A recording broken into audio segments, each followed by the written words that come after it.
Hi, this is responding to discussion board 1 from week 1 in History of the English Language, 491. Why does language change? Now, in this discussion board, I asked you to obviously language changes.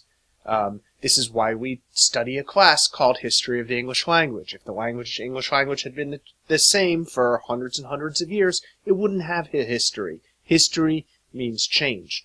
But why does language change? What are the forces that change language? What happens that it means that people speak differently in Shakespeare's time than they do now?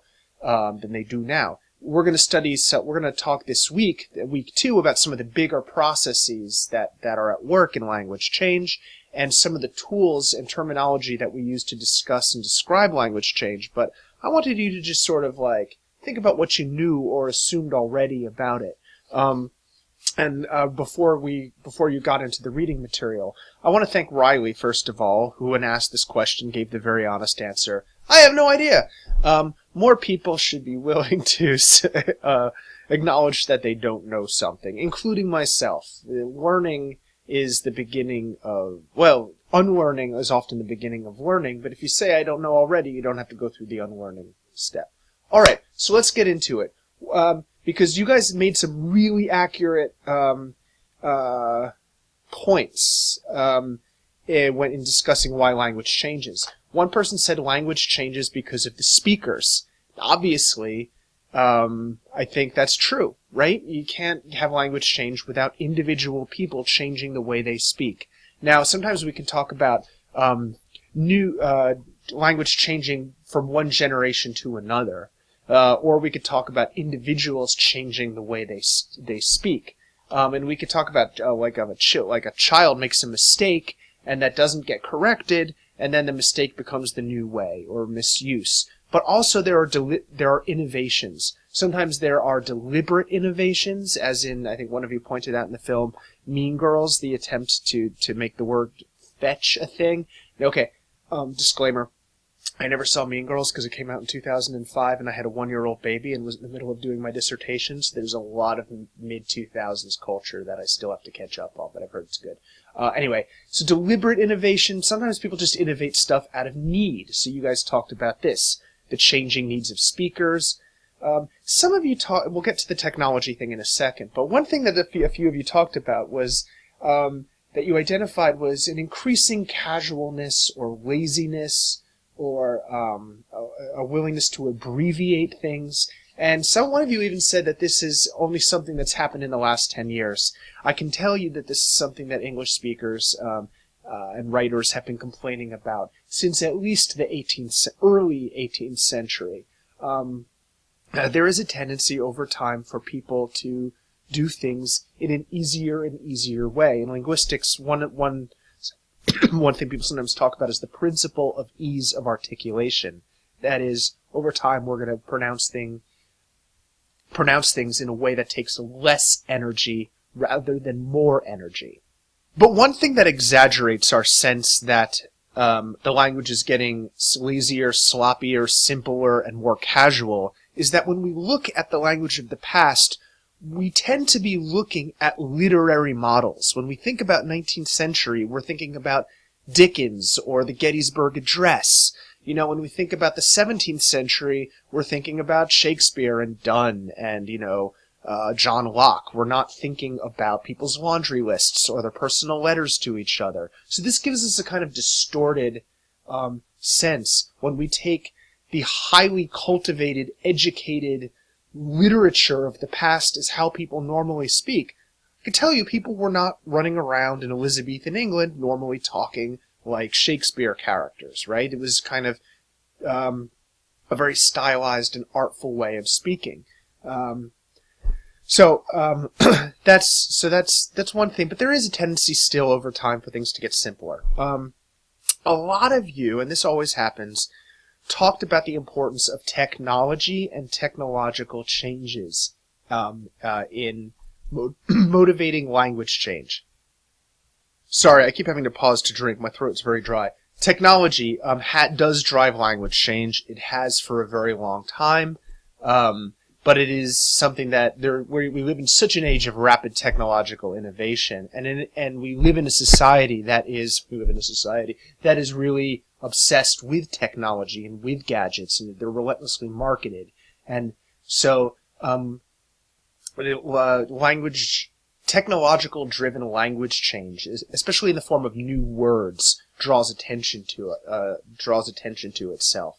Also, new media providing new ways of expressing language. So, for example, one of you brought up leet speak, which was a way of spelling things that we did back in the 90s in a kind of like funny hacker way. But that's really kind of old school now. In the same way that the kind of text speak, the really abbreviated text speak that was common in the 2000s, the first decade of this century, has gone away with the rise of like relatively accurate autocorrect, right? Not many people talk in that really short because we have smartphones, right? That was a product of having to repeat the same key to get the letter, and so it was motivated by efficiency. And so media does drive but at the time there was a moral panic that people were going to forget how to spell because they were only going to write like L8 for late instead of spelling it out. Somehow it didn't turn out that way. People have always experimented and played with language.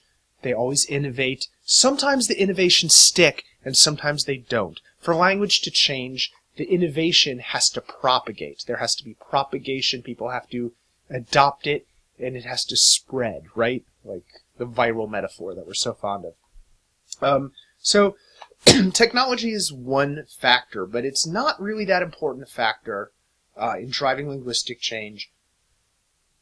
Before the 19th century, 18th century, and it's not even that important now. It doesn't change grammar, it doesn't change spelling for the most part, it doesn't change morphology or phonology, it just gives us new words for things. So it only causes language change at the level of, what was it again? Lexis. Not the car, but vocabulary. Alright. So the next thing I want to talk about, I'm taking a cough drop now so my throat's a little better, is code switching and language shift and language change. Now, code switching, I think we talked about this in the pet peeves thing, is when you speak in one register or one language for one community or one group of people, and then change the way you speak for another group of people. A lot of us do this to some extent or others. Most African Americans do this. A lot of people who belong to linguistic minorities do this. You know, you might speak Spanish or Czech at home, but you speak English in public. This is called code switching. Now, language shift and language change are different, because language shift is when a community stops speaking one language and starts speaking another. So, for example, a younger generation of immigrants might stop speaking the language that their parents spoke upon arriving in the United States and start speaking English instead. Or in the case of a language revival, you might have, for example, the Welsh in the mid-20th century, when the rise of Welsh nationalism, deliberately start speaking Welsh again instead of English in a lot of contexts. That's different than language change. So language shift is when a community changes the language they speak. Language change is when the language itself changes. But language shift can affect language change. We'll talk about this later, but upper class English people in the 14th century spoke French at the beginning of the century, but they spoke English at the end of the century, and that caused changes, which we'll talk about in a few weeks. But this talks, we started out talking about how language changes because of the speakers, but individuals are subject of wider historical and social forces. So education and government and language planning efforts, places like France and Italy and Spain had nationalistic programs to try to make the language of those countries more uniform. England and the U.S. never had that to the same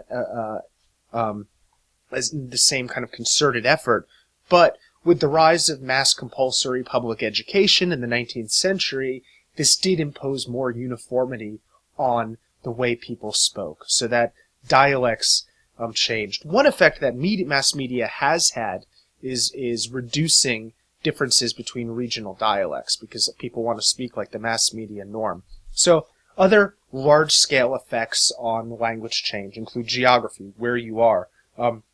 People speak English in Newfoundland the way they do because they were isolated from most other English speakers, and so they speak this kind of fossil English that actually sounds a lot closer to what Shakespeare or 17th century people spoke than what they speak in England, where language change has been more rapid. Now, another sort of set of factors that you talked about as affecting language was travel, dialect exchange. People, white Americans always borrow from African Americans, and in the UK they borrow a lot of Americanisms, and more that I hear UK-isms creeping into the US sometimes, like chatting up for like hitting on someone. Linguistic borrowing, which we'll talk about, there's a lot of that changes language, and also the conquest, colonization, imperialism, all of these are related to each other, and they all can be grouped together under the idea of language contact. Language changes by contact with other languages through in various ways. And that's something we're going to talk a lot about. So there's individual changes, there's innovation, there's changing needs, there's technology, there's social pressures, there's all kinds of things change language. But a lot of these are what are called external factors. For the most part, they are historical factors. We're also going to talk about, and these are less obvious, internal factors for language change. Things that are part of, like, pressures in the language system itself that cause changes in pronunciation, in grammar, syntax and morphology.